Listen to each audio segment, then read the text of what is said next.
happened in the 90s. Matt was the fat kid, Steve was the black kid. Life wasn't always great, but you know what was? The 90s. Happened in the 90s. Yeah! Universal Pictures invites you to come to Las Vegas, where the people are friendly. You can't park your car here. It's not a reasonable place to park. Well, you're on a sidewalk. It's a sidewalk. The rooms are comfortable. And the atmosphere is out of this world. Johnny Depp. Benicio del Toro. Fear and Loathing in Las Vegas. Get out of here. Rated R. Starts Friday, May 22nd at theaters everywhere. You don't say jalapeno, Steve. That's not the word. Jalapeno? Sound off, guys. Do you say jalapeno? Because I don't. I'm not in my America, Steve. You It's only when I'm being my redneck self. Jalapeno. Want a jalapeno? That is like some Hank Hill shit. Yeah. Jalapeno. That was hell yeah, dude. I was watching that episode today. I'm getting good at Hank Hill, Steve. Oh, you're Japanese or Chinese? Yeah. Jalapeno. You know they're bringing it back. It's not, but Papa John's, Steve, if you're going delivery on a pizza, Papa John's can suck it. For the third time, delayed audio, you know they're bringing King of the Hill back, right? What? This is my fourth time asking the question, delayed audio. Sorry. You know they're bringing King of the Hill back, right? I didn't know. I think you pointed it out previously, but I could care. I can't watch shit that they're bringing anything where they're like, "We're bringing it back." Immediately, I'm like, "It's gonna suck a dick." I just can't. Is Mike Judge making? I mean, I'm assuming he is. Of course, but it's not like the man's dead. Have you watched the Beavis and Butthead that's like on MTV? Because I haven't heard shit about that, but yeah, I don't have access to it. But I mean, it's if you liked it back then, I imagine it's still got its flavor. You know, Mike Judge, he's a beast. I need to watch this. I need to watch this King of the Hill because honestly, I was telling Kendra this today. It was like that 70s show for me where I never watched the actual show. It was just like I watched the syndicated product and have seen a lot of episodes because it's been syndicated forever. But I don't think I've ever just fully just been into the show and watched it. Which is a shame. And maybe, Mike, I'm going to watch your remake. I'm sorry. I come in hot. I don't like remakes. And even, I've heard good things, Steve. The Frasier reboot. We know people that have went to tapings of it because they were actually already taping the show. It's, in the process of about to come out soon. I've heard from people in comedy like that are commenting on message boards and stuff that they've read the scripts. It's good. And I just am trying not to get excited like I always do on remakes because, like I said, I really can't think of anything that's been competent that they've brought back and where you're like, yeah, I'm glad they brought this back. I can't think of anything. Bel Air. There you go. Because I'll admit that show's fire as fuck, and I think it's actually back for season 2, and I just haven't started watching it. But okay. Yeah. I'm wrong. I just say shit without thinking, Steve. Yeah. And maybe I need to slow down a little bit. Thanks. Yeah, I do shit without thinking, like ordering Papa John's through DoorDash and saying jalapeno. Like jalapeno. Jalapeno. I mean, but as I was saying on the pizza shit, I mean, here's my hierarchy. Pizza Hut's just way up here. I'll even put Domino's above Papa. I'll even put fucking Little Caesars, Steve. I'll walk in, get a hot and ready, and it's going to be better than a Papa John's pizza. I'm sorry, Shaq. Sorry for you and all the Shaqaronis out there. I'm not into it, and I'm not going to eat it. I'm not eating butter. If your pizza's good because you can dip it in butter, Steve, everything's good if you can dip it in butter. I could dip a turd in butter, take a bite of it, and again, I think maybe I should have thought a little bit before I thought of this reference, but I bet it tastes good, Steve. Better than a Papa John's pizza. So I'm sorry, I'm going in ham on Papa John's today, and I guess we can move on, but Papa John, Shaq even a Diesel was fat not Matt, pleased. even fat 20-year-old Matt. That was his last choice. Give me a Marcos. Oh, Marco's is top tier. Dude, shout out Marcos. You can even get that in California, Steve. They've made it all the way out to the West Coast. I haven't had a Marcos.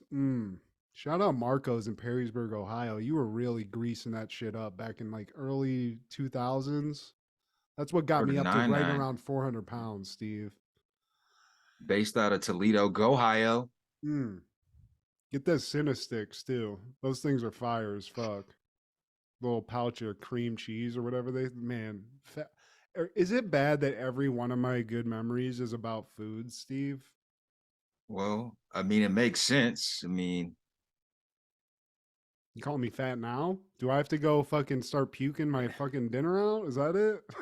I'm just saying, man. You heard our theme song. Your wife sings it. Matt Yeah, was I the was the fat fat guy. kid. Steve was the black guy. Things were not always great, but you know what was the Marcos '90s. Pizza. See, like you left that alone. That's supposed to be a chapter close. I know it is, but you know, I like to reminisce about my fat times because it also gives me great ideas for what to have for dinner too. I still have that inner fat kid inside me, Steve. Yesterday I ate insane. I'll have those days, but it's just not as fun. Remember when you could just eat shit and there was no thought about anything. You just ate. And it was just like this tastes great. Now I'm I like, still do. that's an empty calorie. Maybe not. Maybe not jelly beans. WWFMD. I have fucking. You want to know what's pathetic, Steve? I do like sweets, so I trick myself and I buy like, the company Quest that makes like Quest bars and shit. Those shitty like protein bars. I Yeah. make cookies that are like, Otis Spunkmeyer looking cookies, but made with probably whatever gave me cancer, whatever like fake sugar that was.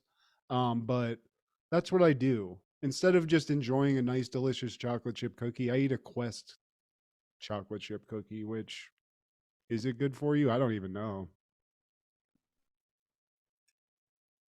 WWFMD. What would Fat Matt do? You dip that shit in ranch. Fucking bust. Jesus, man. Kendra, save that man. I mean, I haven't had a ranch dipped anything in years, Steve, and I won't because I've changed. Other than being a miserable cunt, but I'm not fat, so that part's gone. We're codependents in that, right? Got your Bud Light, you can't hit my friend. Let's go. I'm thirsty.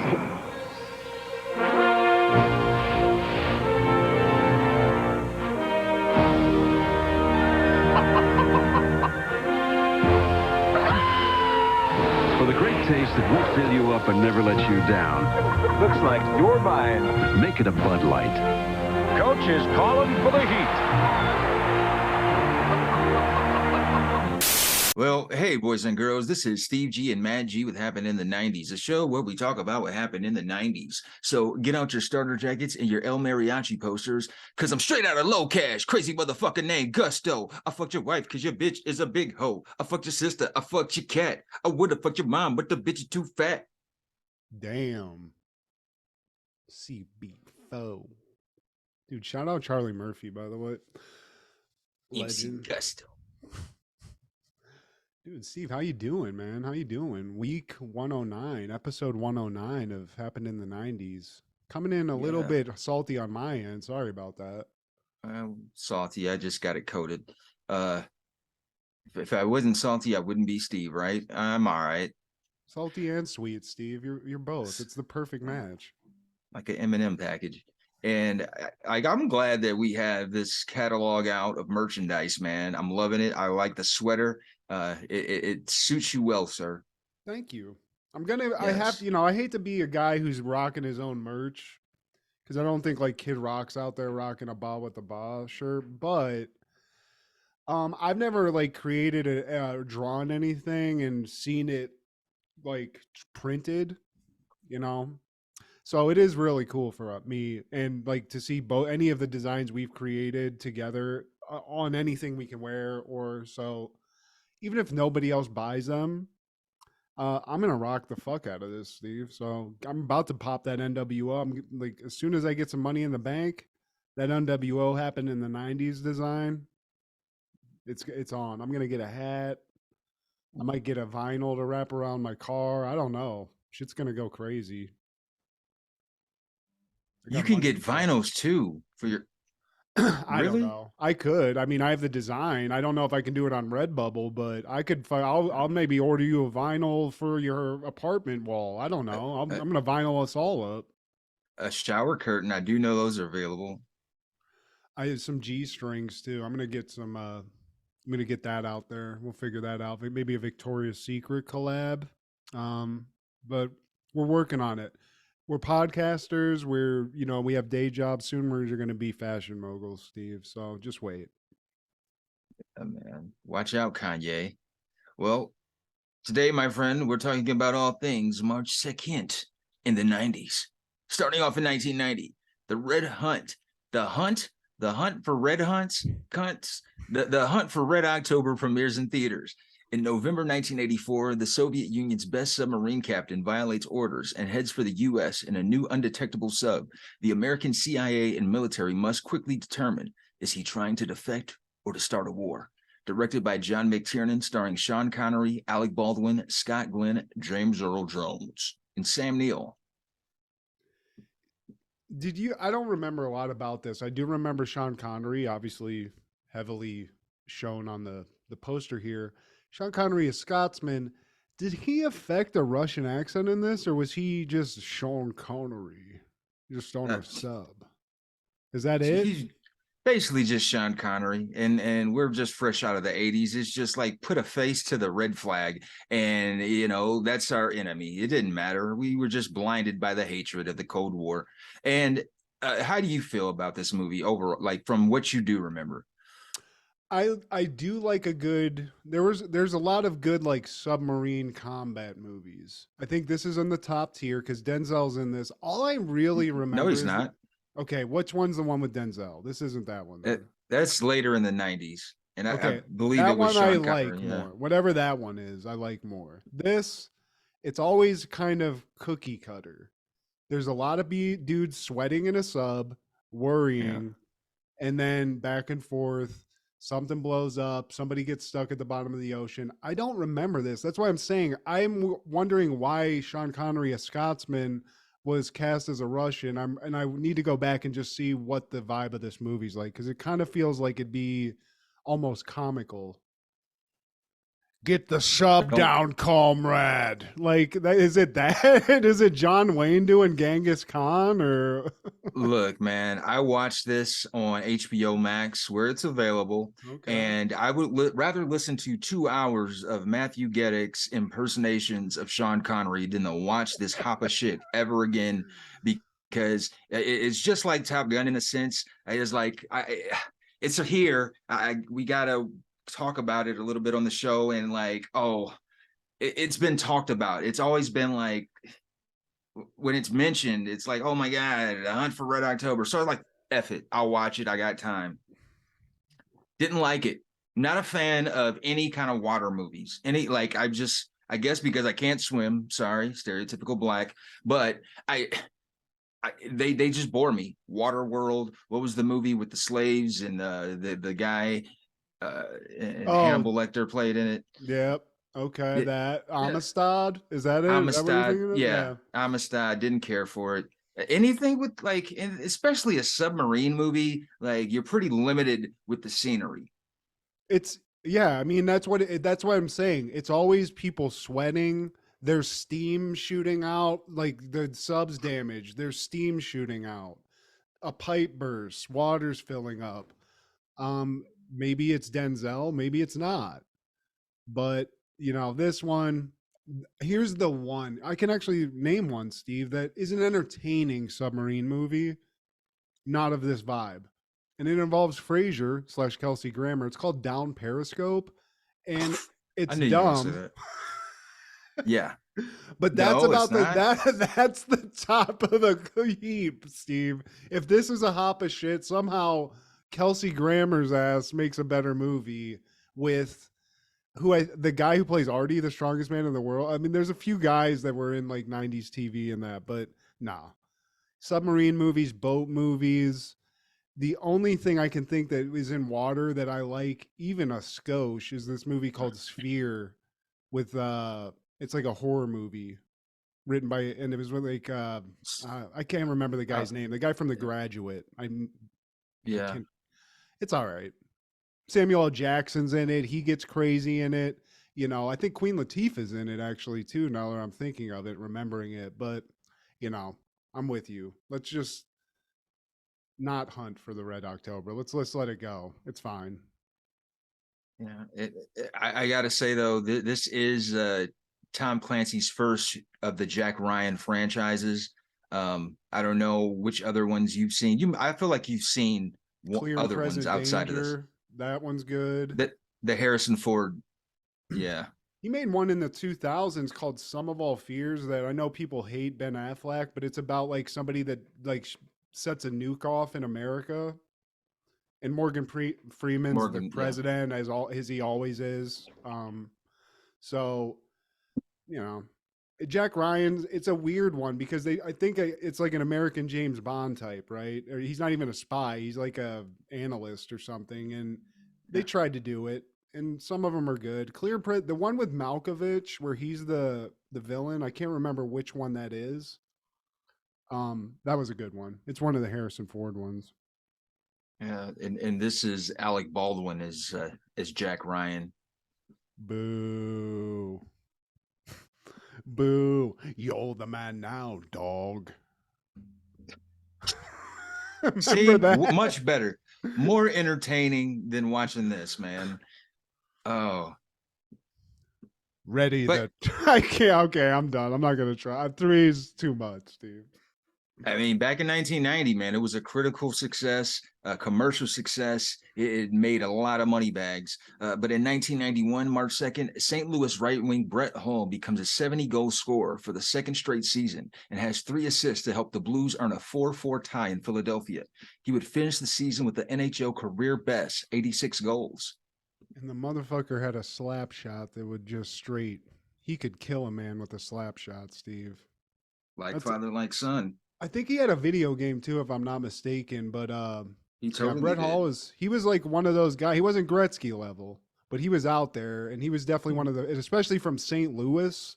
I mean, one of the few things as far as sports goes that you're really happy about. So especially that and Ozzie Smith. Yeah.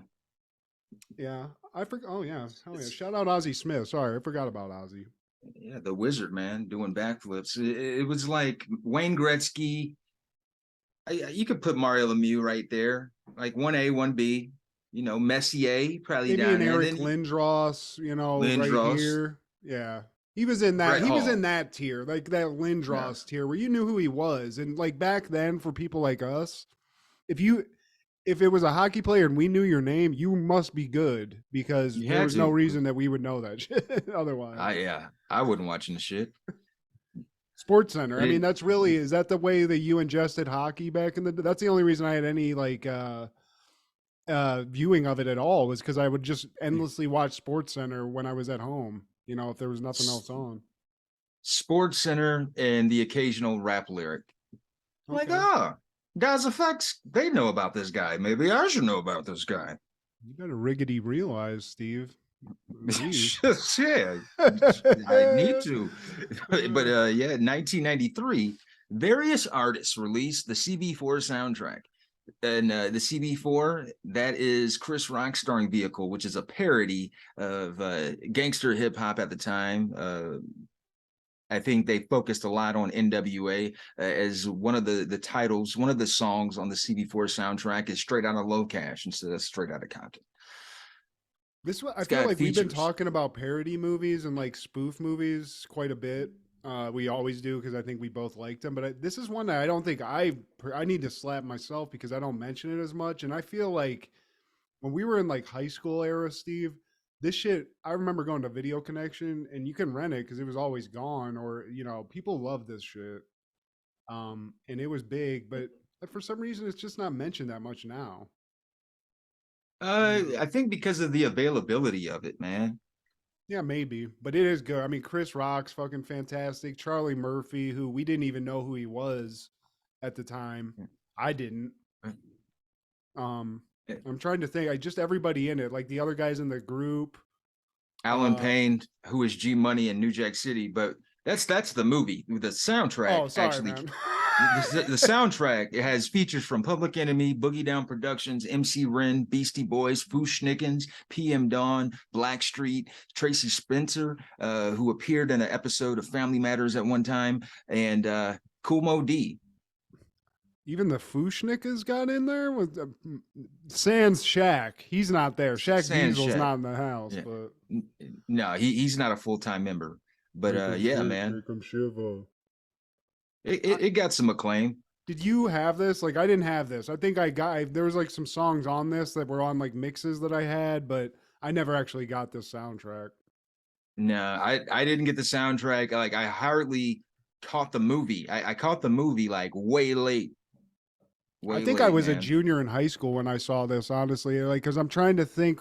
I saw the box, and it must have, I don't know. It was not something that it was never given to me to watch. Nobody was like, you got to see CB4. I think I just ended up renting it because I eventually was able to, and thank God I did. It is really fucking good. It's probably one of Chris Rock's, if you think about his movies. It's one of the best, if not the best. It kind of just, I guess, depends on your taste a little bit, but to me, this is depends right on up your there. taste. It's up there with Pootie Tang, right? But somebody who probably also didn't get the CB4 soundtrack is probably Mario Lemieux, because he underwent his 22nd and final radiation treatment for Hodgkin lymphoma, then joins the Pittsburgh Penguins in Philadelphia and has a goal and assist in a 5-4 loss to the Flyers.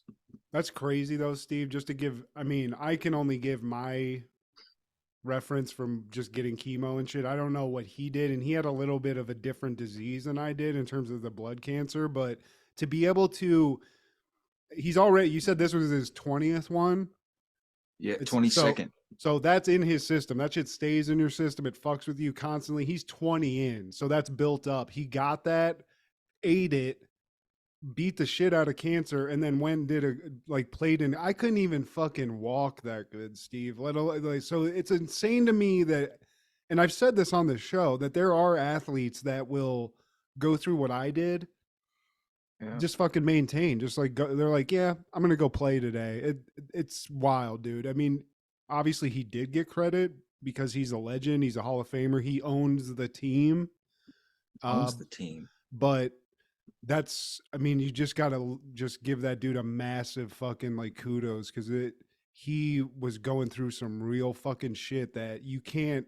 There's no like rich drug that you can give to make somebody be able to like withstand chemo better than somebody else. You know, it just is what it is. So, dude, Mario, I hope I get to meet this guy someday. I never will.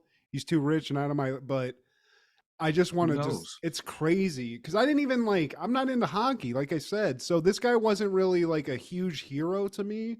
He is more now cause I'm a cancer survivor and I'm hearing all this stuff, but it's fucking cool, man. It's like, even if you just played a game and played so well that you eventually bought the team you played for, I mean, that is just some kind of pimp level that's astronomical, Steve.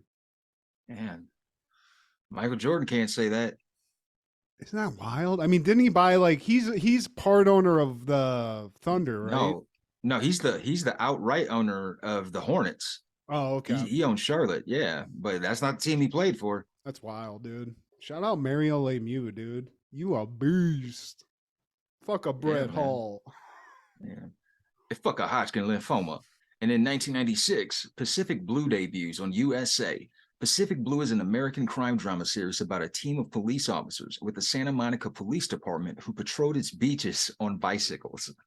Yeah, I mean, this was basically Baywatch without as much titty or goodness. I didn't watch this too much, but it was always something you saw like the beginning of, because I think it came on after like Howard Stern or something. You know, not on USA. That's not on USA. It came after something that was sexy or wrestling. Something. So after wrestling or silk stockings, maybe. Yeah, silk stockings, dude. The most frustrating show ever. It's like, can you just put a fucking titty out here? You know that's not going to happen on cable, not on USA. But when you're a kid, you're like, maybe they'll forget. I'm the only one that caught it. Come on, Nipple. Come on, Nipple. I will say the art looks kind of cool. He's on a bicycle and there's a wave on him. Pacific Blue.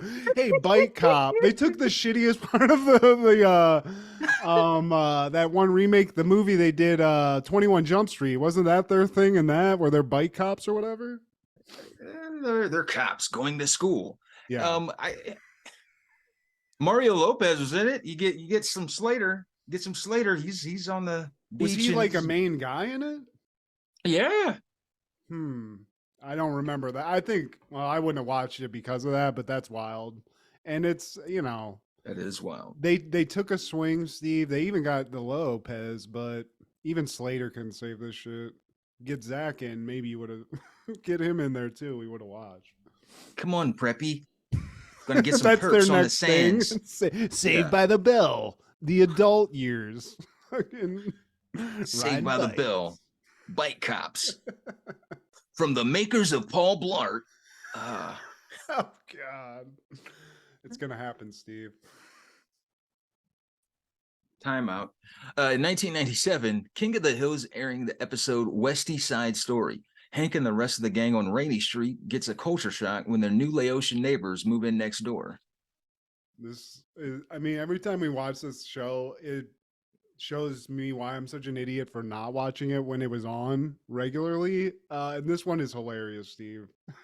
It's racist as fucking hilarious as fuck. It's racist, but it's so authentic, man. And I'm not saying all Texans are racist. I am saying some of them are, quite a few. But it's very authentic, man. And the way and how they're ignorant to Asia. I mean, this is like the type of racism that people, like white people that are my parents' age, will just casually blurt out, even though they themselves are not that racist. It just is racist what they're saying, but they can't process it. Like my mom will say Oriental over and over again. It's like, Mom, that's a rug, okay? You can't call somebody that, Yeah, especially now. And my one question about this before we get into it, Steve, we meet Khan, we meet his family. Is Khan, who voices Khan?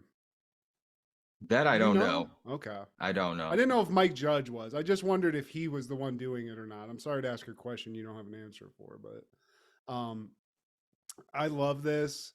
It is hilarious. It's cringeworthy, but when you've seen this shit, and we've grown up around ignorant white people in Ohio, Steve, people's old ass parents that say, I'm sure you heard this way more than I ever clocked it, because I'm from this, but the amount of just hilarious shit that these like idiot Texan people just blurt out. I've heard this shit in Virginia, and while it does make you cringe, when you can look at it and just be like, this is stupid and funny. I love this shit.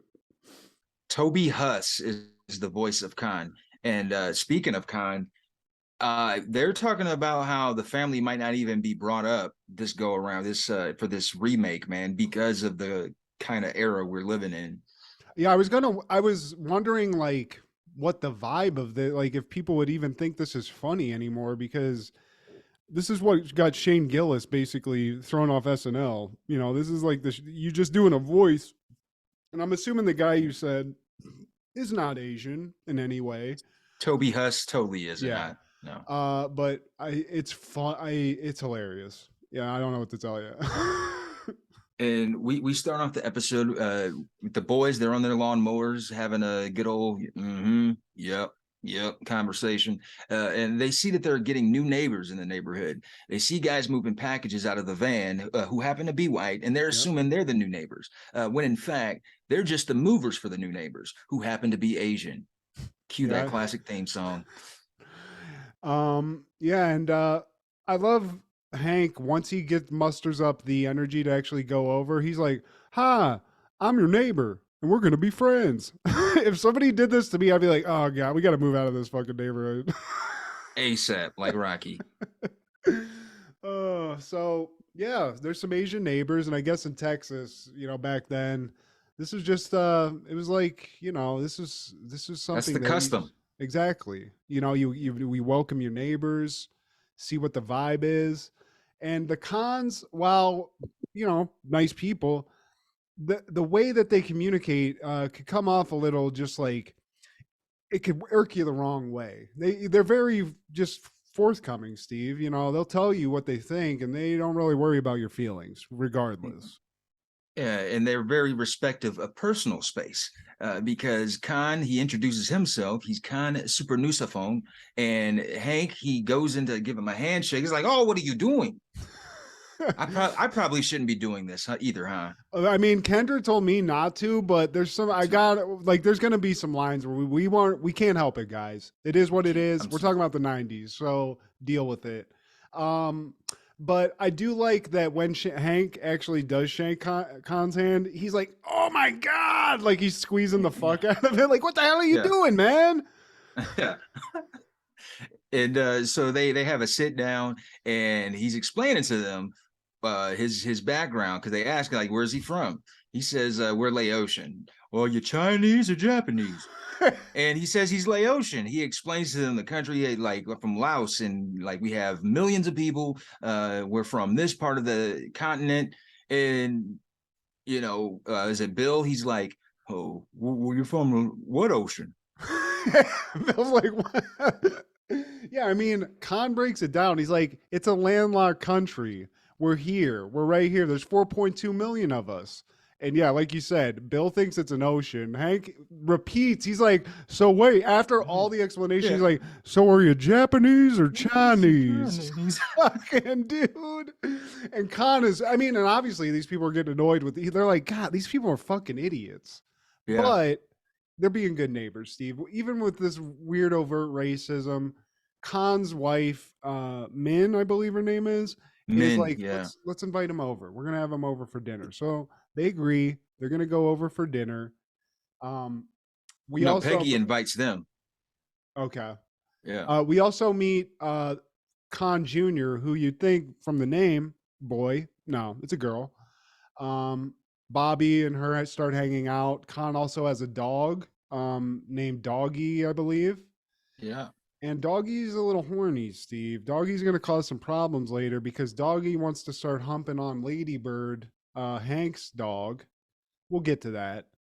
But, really basically the Khans are moving in. The Hills are trying to be welcoming, but there's a little bit of, there's some friction there, Steve. There's a language barrier. There's a cultural barrier. And we don't know if it's going to be like nice neighbor shit here moving forward. And Min tries to talk Khan into going over for dinner, going to the Hill household. And he said, I can just stay at home, order a bucket of chicken, and watch Hee Haw. Same thing. He's not wrong. He's totally not wrong. Been there, seen it in person. Also, as somebody like, okay, I'm white, but if you go like to Virginia and you've had food anywhere else, and this is just more of just me calling out white people in general, or especially older white people, when you eat the food, like if somebody invites you over, there's not going to be any spice. There's not going to be any salt in it. I once saw a person put raw chicken in a bag, put salad dressing, Italian salad dressing in it, call that a marinade, and then that was it. That was it, Steve. So the cons... The caucasity of it all. Yeah, I mean, you can't get whiter. You can't even, it just doesn't happen. I'm just flabbergasted by the detailing of that. It truly is. I mean, and I wasn't really, maybe it happens to when people get older, like their taste change and they don't spice shit or they don't give a fuck. But I don't remember that. I remember my mom's food being delicious, and they don't cook anymore. But anybody I've had, even in a restaurant here, Steve, if it's a white person cooking it, I'll tell you how. It doesn't taste like anything because there's no salt in it. Okay. And well, hey, Min, she thinks the same of Peggy's cooking, because now we're at the household and they're having a chat, a conversation of sorts, trying to get together, find some common ground. We find out that Khan Jr., she's a whiz in school. Yeah, she's got a good GPA. Bobby, he doesn't have a good GPA, but he does have a perfect attendance. I'll tell you what. And Peggy, being the teacher she is, she tries to pass down some Laotian facts that she found out just like doing her research, coming off a little bit explainy and whitey and like cringy in and of itself. That Because I person. don't, why would you explain something to people from that country? But anyway, um, they go to dinner, and it's not great, Steve. Like I said, I think what I just said applies. Peggy brings out a little bit of her mom's famous brown Betty, though. Ming loves it. She loves this. And so does It's the Khan. one thing that was good, and that's usually the case. Have the dessert at a white household; it's going to be good, So, but the dinner doesn't go great. It's not the passing of the torch of neighborly love that we would hope for, and they leave. I don't really think. Oh, that's what happens at the end. I was like, something happens as they're leaving. Ming, thinking she's the comedian of the century, sees Peggy's shoes and just starts making fun of how big they are. And she's like, look at these huge clodhopper, and she just like starts waddling around in them. And Peggy doesn't like that, Steve. Oh, Peggy Hill, what big feet you have, like boot. Look at me, I'm little girl in mama shoes. So the dinner happened, and right at the end, I mean, Peggy's not, she might become a racist because of this night. But we cut to the next day, and Hank is just trying to like sort of touch base with Khan again. Maybe this, there was some lack of consideration here. Let's talk. Bobby and Min are talking. The dogs are meeting. And this is where Lady Bird starts getting humped by the Khan's dog. And this is like, to me, is hilarious because of anything that happens in this. This is what sets Hank Hill off. Yeah. He's like, you aren't going to have, like, I forget, Khan's like making fun of it. But the fact that the dogs are like trying to fuck is just really incensing Hank Hill, Steve. And I don't understand it. But it's happening. That's one of those Chinese fighting dogs, Bobby. What in the hell, Lady Bird? Her mama tracked down James Earl Ray. And so now basically this starts a fight where like now it's on. Basically, we're not friends anymore, Steve. Fuck you. Fuck your horny ass dog, cute dog. And fuck your kids and whatever. Fuck Laos, all that. As a record staff, label, and as a crew. And if you're down with Laos, but Khan Jr. and Bobby, they have a kindling of sorts, and they're having a chat, and they end up losing the dogs. Yeah, because they're sort of, I think what happens is they're just like not allowed to, the dogs are not allowed because they don't want to like have puppies basically. But Bobby and Ming are like, let's just let them hang out. We're doing good. They'll be fine. They immediately run off. I'm trying to figure out, so then Peggy and Luann go to get some pizza, I think. And while they're out, they see Min, and Min actually apologizes for just, making fun of her feet and being sort of a bitch. And she almost got hit. Yeah, she did. And she's like, you know what? You come over to our house. We're going to have a barbecue for the neighborhood, like a welcoming barbecue for everybody. So you guys come over. We're going to like figure all this out, smooth it out. Hank, Khan, they can all fucking, we'll get this figured out. So Hank's like, I'm not going over there. And Peggy's like, look, you better, because if you don't, and this is what I was thinking, they're going to think you're a racist piece of shit. And he's like, look, I don't like the man because he's mean, rude, and nasty. Not because of what his people did to my people in WW2. What kind of country is this that I can only hate a man because I can only hate a man because he's white? And she finally talks him into it. But that's, good logic though, because you don't want to be the town racist. But I guess maybe in Texas that's not that big of a deal. That's the custom. Yeah, right. You're the fucking mayor of the town. Yeah. You look at all non-white people as in a weird way, and you just stare at them from the other side of the fence. And then, like, so she talks him into going to the dinner, to the cookout, and he gifts Khan with a 7.5 gallon tank of premium propane I mean, what else is he accessories. supposed to do, man? That's his world, that's his life. But And Khan Khan, yeah, slaps the dude, and he's like, "What the fuck? I don't cook with that. I only cook with mesquite." And I mean, tell a guy in Texas how to barbecue. I don't think they appreciate that's worse than being racist. That's like a cardinal sin. But Khan, he's adamant. He's like, whatever. You put it on the table, and I'll use it so the napkins don't fly away. Fuck your propane. you honor me by giving me gas. And then actually, this is where Bobby and Min actually let the dogs loose. So the dog's gone now. That's happening. Min actually Min sees Peggy, and she's like, "Look, I know you wouldn't give me that recipe for your Mama's Brown Betty, but I did my own little. Let me show you mine. Here it is. Peggy loves it." And she's like, "Where the fuck did you get this recipe? Where'd you get my mother's recipe at?" And Min's like, "Your recipe. This is my recipe. I had a little zhuzh onto it, a little nutmeg into it.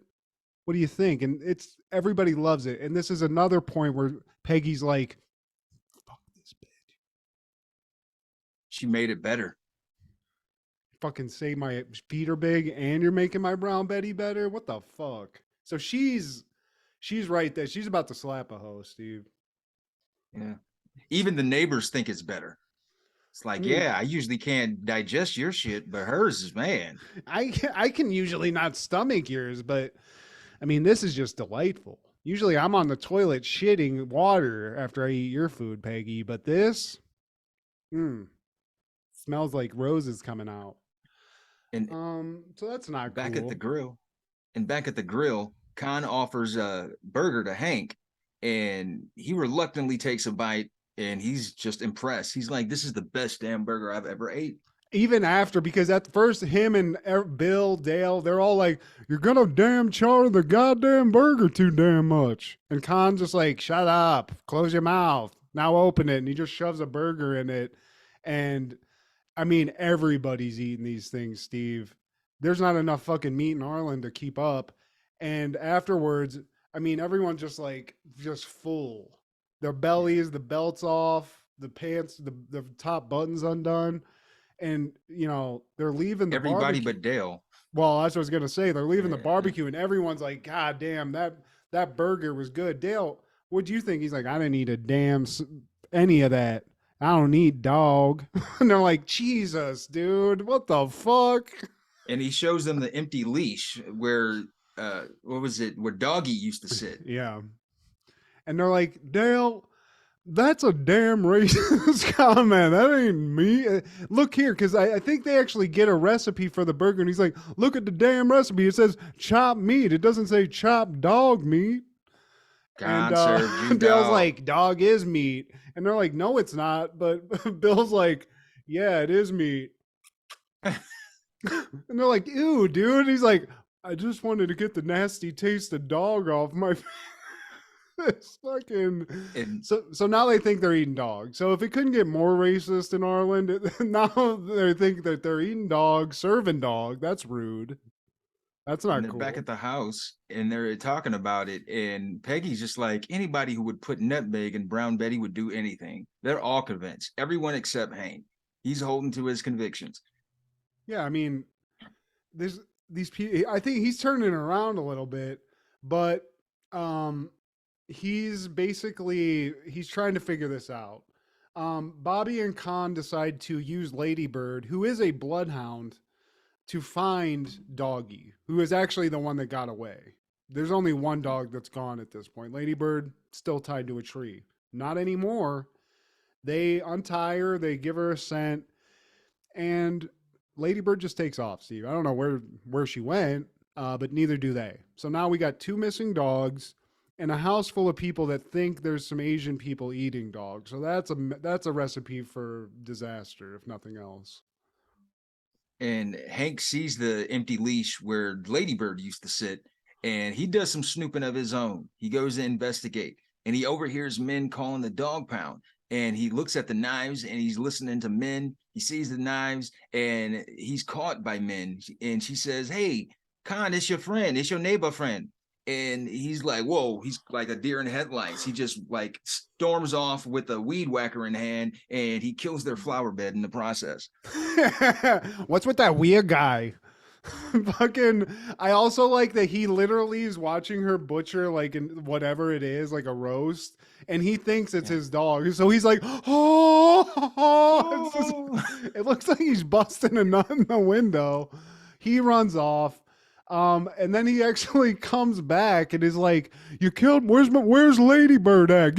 Where's my dog at?" And obviously Khan's like, "What the fuck are you talking about? You're a stupid redneck, Hank Hill."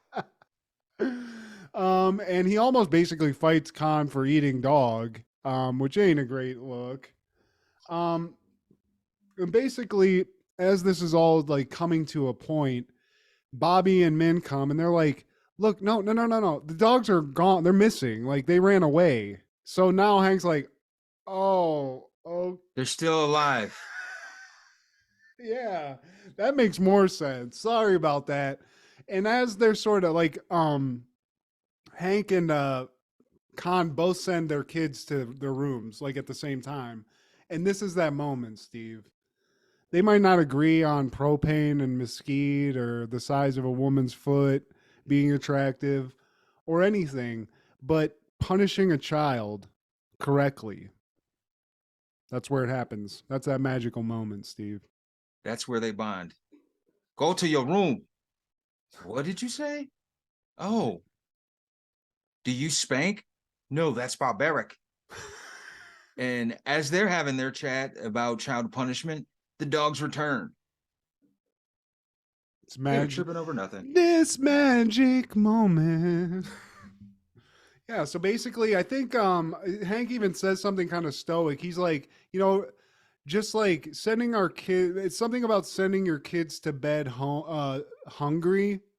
That's really what brings these guys together. So, to anybody out there trying to make a connection, if it's not over food or where you live, maybe it's about punishing a child. It could be anything, Steve. Friendship can come out of the weirdest moments. So send them to bed with no food. But they don't seem, in other episodes we've watched, they don't seem to have a great relationship ever, really, so. That's what I love about it. And that's why I hope Khan comes back for this remake, man. Like he's one of my favorite characters because he's funny. He really is. I mean, I don't know, man. It's like a cartoon, so it's hard. I get it. I understand it, but it's just like the same thing with the Apu thing. I don't know. I'm white. I can't really speak on what's racist or not, so I'm going to just shut up. It's satire. Yeah. This is coming from the black guy. They spoof black people on King of the Hill. They do it on The Simpsons. They definitely do it on South Park and American Dad and Family Guy. But here's my thing with all this stuff. Like this is the end of the show, the episode of King of the Hill. So we're done talking about the actual episode, I think. But this is a gripe I have with like this kind of like thought, is that if I'm just a guy, okay, do not act like this. But if you're a creator of like entertainment, like Mike Judge is, he has a proven track record of success, non-racism, and not like being a good dude. So is there anywhere where when you see this, where you're like, obviously this guy's a racist bigot that hates Asian people? No, he's a comedian and making a funny show. So does having a proven track record of success and being a good person not give you the ability to have some leeway where it's not like, this isn't crazy. In fact, it's also them being like, they're shitting on how shitty these people are. They're the ones pointing out how ridiculous Arlen people are. So, I don't know. It's hard to talk about. It's not like he's D.W. Griffith, where he created a Birth of a Nation type project, or he's from Texas, man. It's not like he even had a Mel Gibson moment. His whole career, like Mike Judge has been around since the 90s, never ever heard or overheard a phone conversation that was candid where he said a bunch of racist things. he's from Texas, man. So that's why this show is so spot on. Why I think it has a cult following, especially people who live in Texas, man. And I didn't catch on until I moved to Houston, and I saw some of these characters loosely in a roundabout way. And we've all seen, we've seen people like this in Ohio. It's just a different accent. But yeah, I think of the authenticity of it. And it isn't it's not like a Charlie Chan thing where it's like a white guy doing a racist impersonation of something. It isn't that. Yeah. So I don't know what to say about that aspect of it. But as far as this King of the Hill goes, this version, awesome. The new one, yes. Hopefully they're not pulling characters out. But they pulled a poo off of Simpsons, so I wouldn't have 10 years ago. I would never thought that would happen. So. Well, we shall see. But in 1999, Malcolm and Eddie is airing the episode Bad Fellas. The 50-50 Club is ransacked after the guys refuse to pay their protection money. And this is our first time talking about Malcolm and Eddie. And I think the main reason I wanted to talk about it is because it features and is that Percy Pete? Miller. Man, if this Pete, Miller. Let me hear you say, yeah, dude. And you forget, this is a long time ago, but when Master P was at the height, he started to get into acting. He was in Gone in 60 Seconds. He was in a couple of films, This was his first acting gig ever, correct? As far as no. Not on a No Limit movie or anything like that. Good question. It could be. It might have been another black sitcom before this, but I mean, he was a known name at this time, man. No Limit was hitting it. Oh yeah, they were killing it, especially in the late 90s. I like that his name is Master P or P, and in this is Mr. O. Like, what letter? He's like, just go one back, man. Fuck it, it's close enough. Yeah.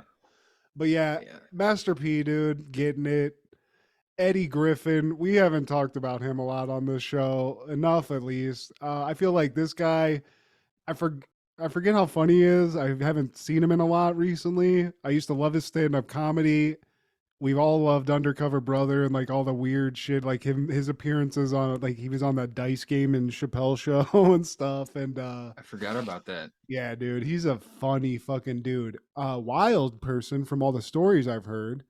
But the show, I didn't watch this at all. Me either. I never saw an episode of it until we watched. I might have seen a loose one, maybe one or two, just because Eddie Griffin was in it. But I think this is my first real watch of the show, and I gotta say, man, it's pretty fucking funny. It's got its moments, and they just missed syndication. I believe the goal was 100 episodes. And they got around 88 or something, might have been 90, but apparently Eddie Griffin and Malcolm Jamal Warner did not get along. And that's unfortunate because, I look at Malcolm Jamal Warner as one of the ultimate comedic actors of this time. Throughout the 80s and 90s, he was Theo Huxtable for years. And, he kept his nose clean, so he's very professional. He's a child actor that actually made it. He got to see the light of adulthood without getting marred by all the celebrity gossip and, oh man, you didn't see him at Studio 2054 doing a line of cocaine. You never heard that about Malcolm Jamal Warner. Eddie Griffin, he's a Def Jam comic. Right?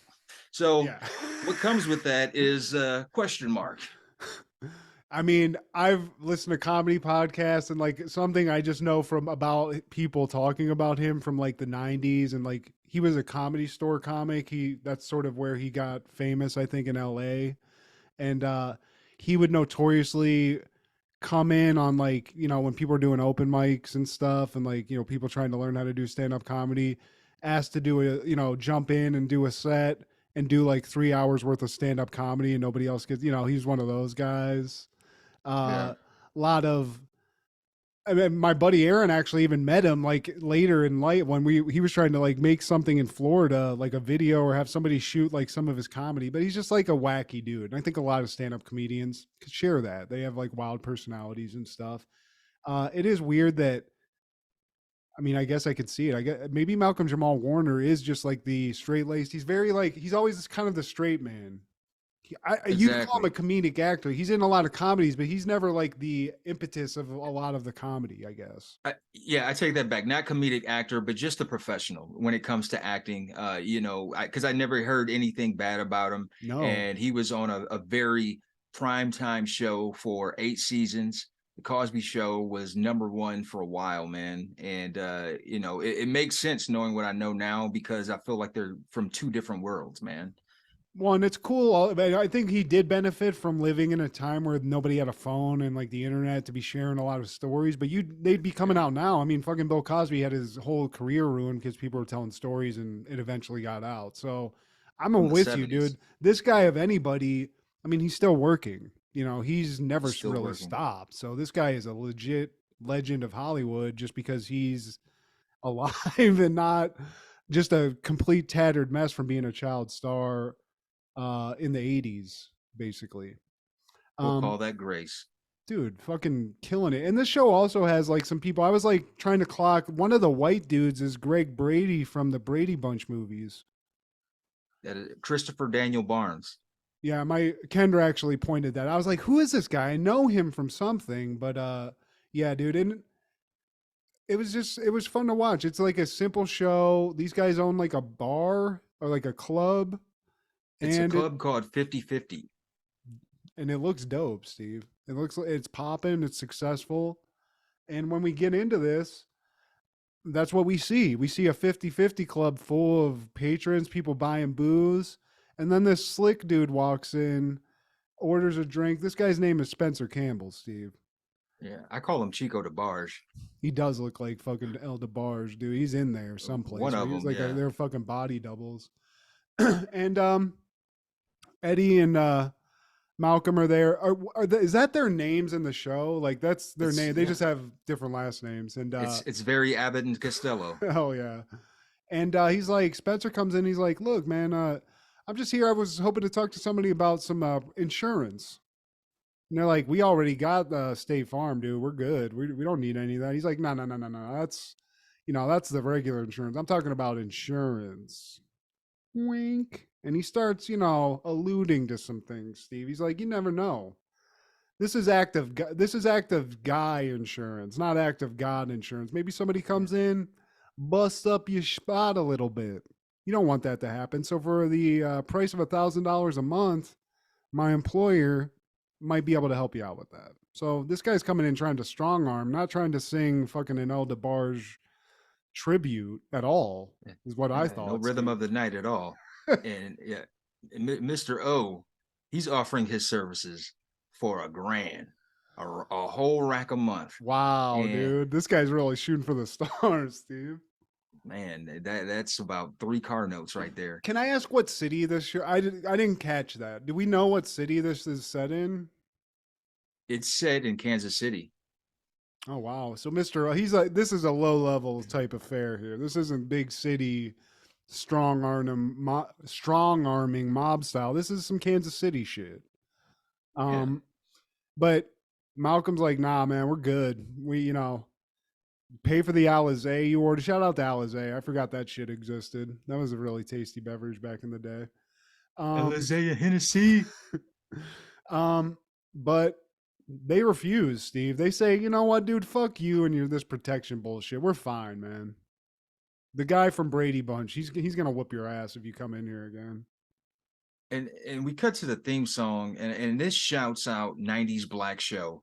From the jazzy music to the big black woman singing, it's a big black woman. It's a big black woman voice. It's very the lead of the choir. Yeah. It's got a lot of strength to it. She got a big diaphragm, Steve. It's coming from here, them huge mammaries, them tatas. But I mean, they had it, Steve. Dude, can somebody give it like? Can we have a Hall of Fame of black theme song singstresses or songstresses? Because there's got to be. Was it one lady singing all these, or because there was a lot of.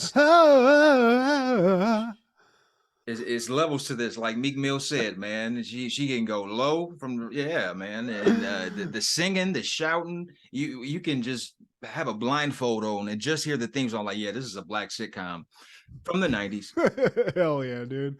So we got everything we need here. We got Malcolm, Jamal Warner. We got a young Eddie Griffin. We got a black songstress belting some fucking tunes out. And then we cut back, Steve. It's the next day. We're at the 50-50 Club again. And I'll be damned if Mr. O himself doesn't decide to pay these guys a visit. Because I guess, you know, what's his face? Spencer El DeBarge. He didn't do that. He didn't sell this shit right. I got to show up and explain myself, motherfucker. You need more people. Yeah, man. And Mr. O shows up, and who is it? The legendary Ride it. He wants to talk about the future of this place with the boys, Steve. He's like, he doesn't make him say immediately. That doesn't even come up, which I'm surprised about. But he's like, look, man, I just come here to talk about your future once you're under the Mr. O umbrella. Okay? Once you're under that, the sky's the limit. But we got to just get that grand first. Let's get this money rolling in.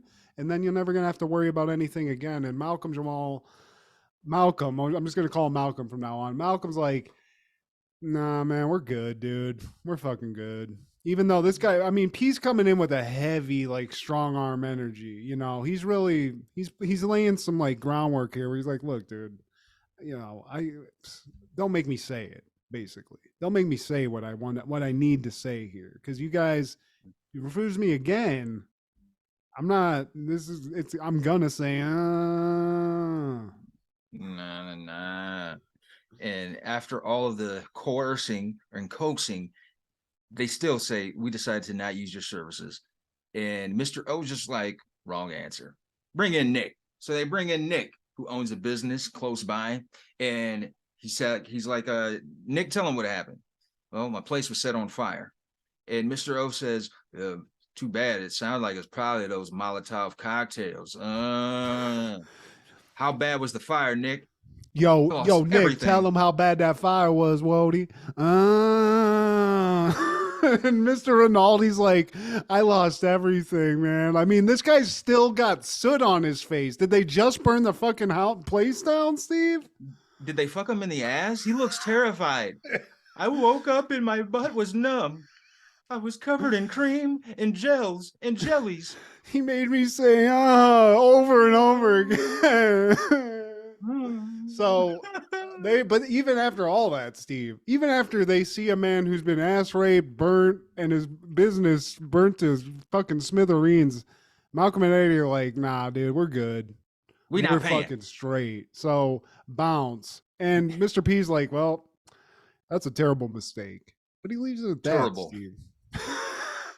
That's a terrible wait, that's Charles Barkley. My bad. No, he did say terrible, though. It's a Southern thing. Barkley's from Alabama. P is from Louisiana. So I guess that's how they say terrible. So then we cut to that night. And the bar's open. But you can tell Malcolm's he's a little on edge. He can't even make change for a 50. Dude asks for a change for a 50. He gives him $100 back. So this guy's about to just throw money away because he's so worried about P. And the rest of the No Limit squad, they're going to show up in that tank. It's any second now. They're trying to pull an all-nighter, trying to stay up, man. And, you know, the bar's open, but mentally they've checked out. And Doug and Leonard, who are like the token white waiters, I guess, of the 50-50 Club, they're like, hey, just let us handle it. We'll take over the bar and everything will be smooth. We cut to the next day. Doug and Leonard are duct tape and hogtied. The place has been ransacked. Yeah. And the place, I mean, the amount of damage these guys did, and I would like to say from a criminal standpoint, maybe don't spray paint the words first warning and like things that maybe tie you to another crime, you know? P was here. Yeah, P is extorting you. You know, there's a lot of that shit there. But it's destroyed. I mean, the businesses, Mr. O did exactly what he said he was going to do, which is, I'm going to fuck your fucking business up. And maybe these two white boys got raped too, just like Rinaldi did, but they're not holding their assholes. So I don't know. But they say that, or at least the Brady Bunch dude, The cops come in. And they're like, "We don't have any evidence here. There's nothing to prosecute. There's nothing to tie anybody to this crime." And they're like, evidence. Look Motherfucker, up. he signed his Look name around. on the goddamn wall over here, and it says first warning. But this cop is like very lazy. He's like, "Look, dude, I want to go to sleep. So unless you give me hard evidence, I can't do nothing for you."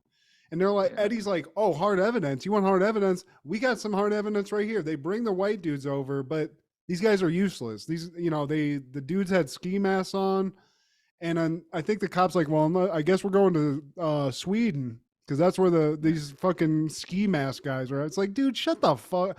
I'm in the husk of my business. You want to have a little respect here, dude? But no. But they do know that Mr. O operates out of a barbershop, so they're wary of Mr. O. They've heard of the guy. Yeah, no, but this is where I was like, wait, is this guy tied into this shit? Is he accepting some bribe money? We don't know yet. But they do know about this barbershop, so they're like, well, cops aren't going to do nothing. They don't want to hear nothing about cop procedures. And Malcolm, like, as the cops are leaving, he's like, dude, we could have just paid these fucking people $1,000 and not have to pay 50 grand worth of damages. Like this, we fucked up, dude. Eddie ain't like, feeling it man, though. Fuck that shit. I like this too. Eddie's got a lot of Dirk Diggler kung fu action. Eddie is rowdy, rowdy. Yeah, yeah, he is. A lot of he's got some fucking gangster energy in him in this, and so we don't know. We just know Eddie's got a plan. Basically, it's one of those where he's like, "I've got a plan." It's a very like Captain Kirk thing. Cut to the barber shop. P's in there getting lined up, smoking a stogie, looking he's in a suit. He's looking pimpish, Steve. I gotta say. His fucking Eldebar's crony, his consigliere comes in, is like, "Oh, hey, P, I got you a little mocha frap." And he's like, "Man, I didn't order no mocha frap. I didn't order no mocha Java Rainforest." And P, like, I love this. It's unnecessary. It's like, he drinks and is like, "You did your thing, man." Yeah. Sexy ass. But, like, that part was funny, though. Like, that's actually the funniest part in this episode, where he was serious as fuck, and he's like, "I didn't order no mocha Java Rainforest." But I thought you would like it. I thought you would like it, Mr. P. Okay. It's all right, boy. You did your thing. You did your thing. Man, that was the day I made it in the worst cartel in Kansas City history. I got him a mocha frap Rainforest or whatever. And this is where up until now, Steve, pretty cut and dry. I'm not really batting an eye at all. And then this show turns into white chicks, or like like the barbershop shit in what's Coming to America. They come in, Eddie and Malcolm. Well, we don't know that. Two old white cops come into the barbershop and they're like, "Hey, we're here." They're basically shaking them down. And this is actually a great plan. But my question to you is this, Steve. You can explain the rest of this, but do they own a bar and also own like some sort of Hollywood effects shop? Like, is it explained where they got this makeup at? They had a full makeup job. They went full Sherman Crump in less than a day. I want to say this might have been the same day when the cops investigated their bar, and then they're like, "Huh, you know what? Let's suit up." Hey, Malcolm, you know those white cop fashion like masks and bodysuits that we have sitting in the closet? Let's pull those out. Let's do this. Let's really put the screws to this guy. My cousin who majored in makeup design, who never did anything with her degree, she just got off her shift from rallies. Let's go to her house. It's that character from Mrs. Doubtfire that Harvey Firestein played. He's like, "What? You need to be white cops? Gotcha." Malcolm and Eddie got it. So this goes on for like 5 minutes. Malcolm he's like the fat cop, so he's got like a beer gut. And honestly, like if I'm P, he's buying fully into this because the makeup's that good, Steve. They have chest plates, they have accents, they have a plan. And the thing of it is, the plan isn't even that bad. P wanted $1,000 a month. So Malcolm asked him for like $29.50 and a 10 cents or something. It's a weird number, but it's like double what he was going to pay. So I'm like, man, this dude's going to get paid and pay off the guy. This is fucking genius. They're making their rounds, but look, man, I got to say, though, they had me fooled at first because I wasn't fully attentive. I was, taking notes while watching this, man. And I didn't know. I had to rewind to see, like, oh my God, that's them. Yeah, dude. If you weren't watching, it's that good a makeup. It's white chicks level. And even that's worse than this. This is like that Coming to America shit. But it's hilarious because these are just two guys that own a bar in Kansas City. But somehow that happened. P seems to be buying into this. He's hearing it. He hears the offer. And he's going through the whole criminal thing. Like, what does that buy me? Like, what do I like? And they're like, well, you're the one protecting people and we're protecting you. So that's what this is. This is the whole game. This is a circle of life of being a criminal. So pay up. Well, but in the midst of that, P's like, but I already got a guy named Carruthers on the force that I'm paying off. Yeah. Yeah, he's got a guy. Well, game recognized game. And he tells them that I got a guy named Henderson on payroll. And he tells them this whole story. And he's like, well, Malcolm and Eddie's just like, well, we'll take care of Henderson. There's nothing worse than a guy trying to shake off the guy that shaking off us who's trying to shake off whatever. And so Mr. O says, well, there's something about that. There is no Henderson. Opposite day, bitch. Yeah, dude. Get him, Elder Barge.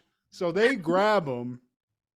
Thinking they're grabbing two old guys. And then this gets like trippy as fuck. Because if you weren't watching then and then you look over now, fucking P's stripping these guys down. They rip fucking Eddie Griffin's white nose off. So he looks weird in a way. Then they pull open fucking Malcolm's shirt. He's got like white gut and titties and a black body like him. Like, what the fuck is going on here? And they finally see that this is Malcolm and Eddie. And P starts straight fucking sharpening a straight razor, Steve. So we're like, yo, I'm in there like, what is the end game here? Cops, help us. And lo and behold, Steve, the cops show up. This happens all the time. They look like weird yin-yang-ish human beings that just are being ripped apart in some way. There's body parts, there's noses all over the place. The cops come in and, you'd think the cops are like, hey, man, thanks for doing this. Nah. He's like, you fucked up a sting, you idiots. You fucked this. We've been investigating P for a decade. You fucked this all up coming in here and doing this. And P's really slick, dude. I love that, though, because P's like, yeah, man, I'm going to be in jail for a day. I'll see you in a little bit. Bye. And he's saying this in front of cops and shit. But Malcolm, go for it, Steve. What does Malcolm do? Does he pull a white titty out and pull a gun out and shoot Master P? What happens here? Well, they checked everything but underneath Malcolm's hat, because underneath Malcolm's hat was a tape recorder that had the whole thing. Where Mr. O, he's basically admitting, yeah, I burned down Rinaldi's bar, and yeah, I fucked your shit up. So, and that's what did him in. I have a dirty weapon buried 2 blocks away from my house at this address. Yeah, I have all that. I'm a criminal. And so, now Malcolm just basically did the Kansas City Police Department's job for him, at least their narcotics division or whatever, RICO or whatever, criminal off the streets. But to be honest with you, if I'm Malcolm and Eddie, I'm yelling at these cops because I'm like, hey, do we get a reward? Can you guys fix our fucking place now? Like, is there some sort of monetary payment we get for taking down a criminal empire? I don't know. Like, dude. And plus, man, you said you've been investigating Mr. O since they got in the neighborhood. When I talked to you, you didn't know shit. How you gonna get mad at me? That's my gripe with this Yeah, episode. hey, Like, get a dude, fucking FX apartment in the fucking police department that can put you in this shit so you can infiltrate like two bar owners do. you know this is going on. I'm a civilian. I'm not a gangster. Like, look, I need details. Give me the info. Well, regardless, we can't really speak on the police ethics and whatnot, but Malcolm and Eddie, if nothing else, are successful business owners and heroes. P's going to jail. And all is right with the world, really. But I do like the end of this because at the end, it's just Malcolm and Eddie sort of half in and half out of these white uniforms or whatever white costumes they're in. And Eddie puts his white nose back on. He's like, let's go to the bank and get a loan or some shit like that. But the way he puts the nose on it, it's just trippy to look at. It's weird. I daydream about doing that myself sometimes. Mm-hmm. I don't know, Steve. Go for it. But speaking from my perspective, it's not helping me out a lot. So I don't know. But put it. Let's get Harvey Firestein in here from Mount Mrs. Doubtfire. We'll get you suited up. Steve, I'm gonna turn you into Barbara Streisand, you beautiful son of a bitch. The first thing I'm gonna do is go to Echo Park and get all those like festival going black chicks that don't like black guys. Oh, okay. All right. Ah. I mean, wasn't there an Oprah or something where they literally did this? Where they put some like a black person in like white makeup and they're like, well, this is the experience walking through town. And like some show did this. I know Eddie Murphy did it on Saturday Night Live back in the day. I don't know if you're confused. Maybe Eddie it was for Oprah. fat. Maybe they put somebody in. Maybe I'm thinking of that, but they also put somebody in a fat suit and made them walk like a hot chick in a fat suit. Maybe I don't know. Sidetrack the fuck Sally out. But Malcolm and Eddie, I'll watch again. I'm into it. Yeah. Yeah, it's the first time, man. But somebody who probably didn't watch this episode of Malcolm and Eddie is probably Cher, because her song "Believe" reaches #1 on the Billboard Hot 100, making Cher the oldest female artist at the age of 52 to perform this feat. Cher also set the record for the longest hit-making career span, with 33 years between the release of her first and last Billboard Hot 100 #1 singles, 1965 and 1999.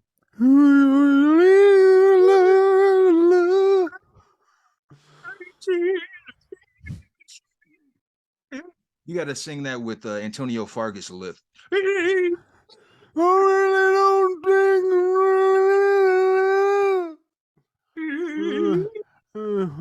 She's hot. She was hot right here.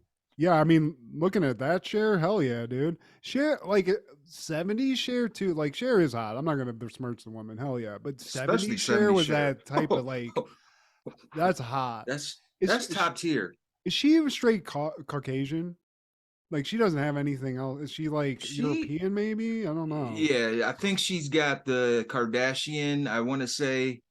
Because there's something in her where it's like almost like feline eyes. She's like she's beautiful. I don't know what she looks like now, but shout out. Did you say feline eyes? Yeah, she has like I don't know, not feline, like Bambi eyes. Like it's like I don't know how to explain it. I don't know what I'm saying. They're endearing. Let's roll with both. She has cat eyes and Bambi eyes. She's shout out Cher, Steve. Right now, Cher walks up to you like, Steve, I want to believe in love on you right now. Would you fuck Cher at this age? Just for the story? Yes. Is there people that, like, okay, yeah, I think I would, obviously. Hell yeah, I would. It's Cher. She's Armenian. That's what it is. And just like the Kris Kardashian, I like her. I like the mom. Give me the mom too. Be Cher and Kris. Kris and Cher. Get comfortable. Kris Kardashian's hot. It's just the hair. I don't like a short-haired white chick like that. It's too tank girlish for me. It's too tough. I can't. You're saying I'm not into it. Are you saying white women can't pull off the Toni Braxton? Hell no. Well, Han Heche, maybe. Maybe I'm trying to think. Gwen Stefani. Gwen Stefani. Did she have short hair? She had a short hair for a while. Different strokes for different folks, Steve. But Cher and Gwen Stefani for that matter, they can both get it. But Cher for sure. For the story. For the legend. Just to put another notch on her belt too. Any callbacks, honorable mentions, or takeaways for the children? Just a short call back to something I said recently about the White Men Can't Jump remake. Just piggybacking on my hatred of that, I watched the old one, um, and you can't make anything better than what that is. So stop. I beg of you, please stop with this Jack Harlow nonsense. And I'm gonna boycott it, Steve. I'm boycotting it. One person boycott of a Hulu direct movie. I'm boycotting. You just not let that one go. It's sickening. It's disgusting, Steve. Stop it. But anyway, shout out to Woody Harrelson, who is about to come out with another basketball movie that actually looks pretty cool and heartfelt and fun. So I want to watch. I want to see that new one where he's a special needs basketball coach that somehow makes it to the NBA. I think at the end of the movie, Steve. Whoa.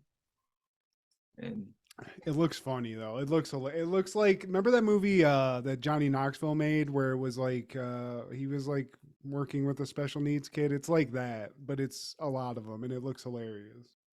Johnny Knoxville is the modern Pauly Shore for me. I'm sorry, Matt. Hate to break your balls, but even Jackass though. But like Jackass, you like that? I like it. I like Jackass. He's with a cast of characters who are doing just outlandish things, but him in a starring vehicle, nah.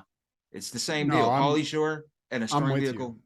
I agree, and I will say, like, what's he ever been in there that other than Men in Black 2, where he was like, you know, he was like a fucking second banana or like fourth on the casting call or whatever. But nah, as far as an actor goes, nah, I'm good on that.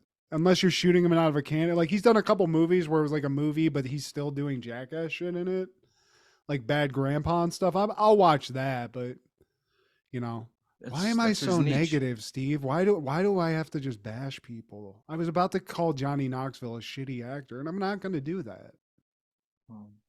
Johnny Knoxville's a shitty actor. I do it for you. Thank you. But in 1990, Baywatch airs Shark Derby. A bitch gets killed by a shark in that one. Shit crazy. I mean, how many deaths were on Baywatch's watch? Because we watched that one where the Baywatch chick died. So how many people are dying on this shit? People die every day, B. Hey. You're right.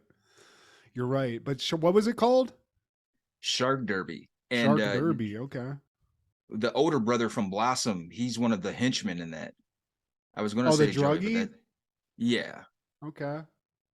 I can't recall his name in Blossom, but Pam Anderson looking fine in it? How was she looking? In 1990, Pamela Anderson was still doing Tool Time. Oh, you're right.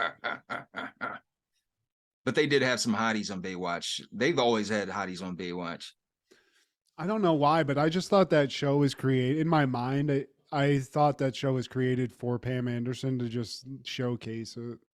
They were like, we got to get them out there. So you're on a beach.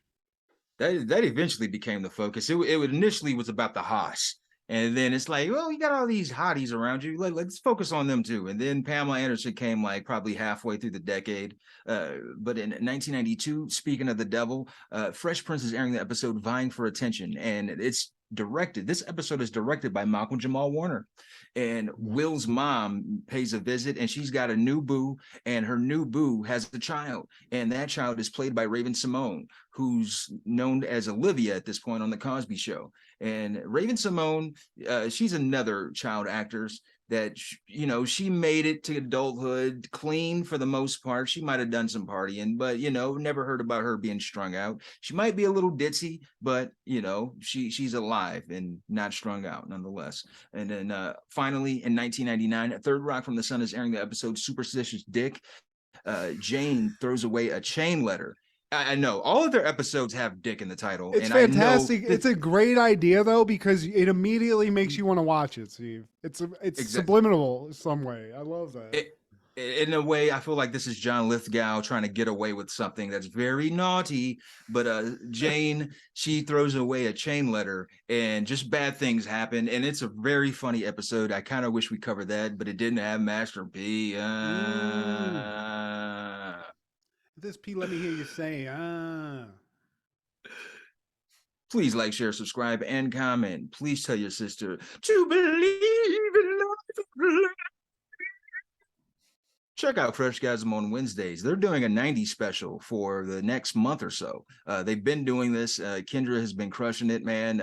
Matt is in episode 1990, and I'm coming up in Steve. You're coming on next weeks. week, I think, if I'm not mistaken. No, I'm 97, Okay. so probably later in March.